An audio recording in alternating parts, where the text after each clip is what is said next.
மக்களே நல்லா புரிஞ்சுக்கோங்க. ஒருத்தவங்க நல்லது செய்ய வராங்க அப்படின்னா அவங்கள கொஞ்ச நாள் நம்ம பார்க்க விட்டு அதுக்கப்புறம் குறைகள் சொல்லணும். புரியுதுங்களா? எடுப்புலேயே வந்த உடனே ஒரு வாரம் 2 வாரத்துலேயே நீ இது பண்ணுறது சரியில்லை, நீ அது பண்ணுறது சரியில்லை அப்படின்னு ஒரு 6 மாதமாவது ஒரு டைம் கொடுக்கணுமா இல்லைங்களா? அது நம்மள்ட்ட முதல்ல அந்த பொறுமை நம்மள்ட்ட இருக்கணுமா இல்லையா?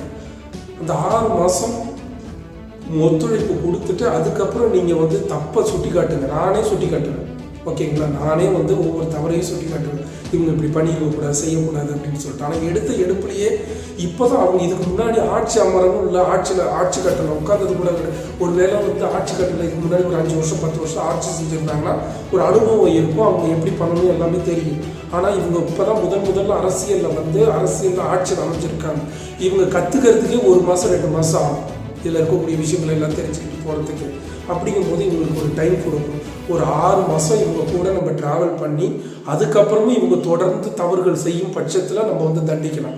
ஆனால் எடுப்புலேயே இவ்வளோ விஷயங்கள் ஒரு மின்சாரத்துறையில் ஒரு புரட்சியை கொண்டு வரதுக்கு ட்ரை பண்ணிகிட்டு இருக்காங்க. கனிமவளத்துறையில் நம்மளுடைய வளங்களை பக்கத்தில் இருக்கக்கூடிய எல்லா மாநிலங்களையும் திருடிட்டு போயிருக்காங்க. அவ்வளோ பேருக்கு லஞ்சம் கொடுத்துருக்காங்க. இதுக்கு முன்னாடி இருந்த அமைச்சர்கள்லேருந்து அதிகாரிகள்லேருந்து எல்லாத்துக்குமே லஞ்சம் போயிருக்கு. அதை தடுத்து இப்போ இந்த அளவுக்கு கண்ட்ரோலில் கொண்டு வந்திருக்காங்க.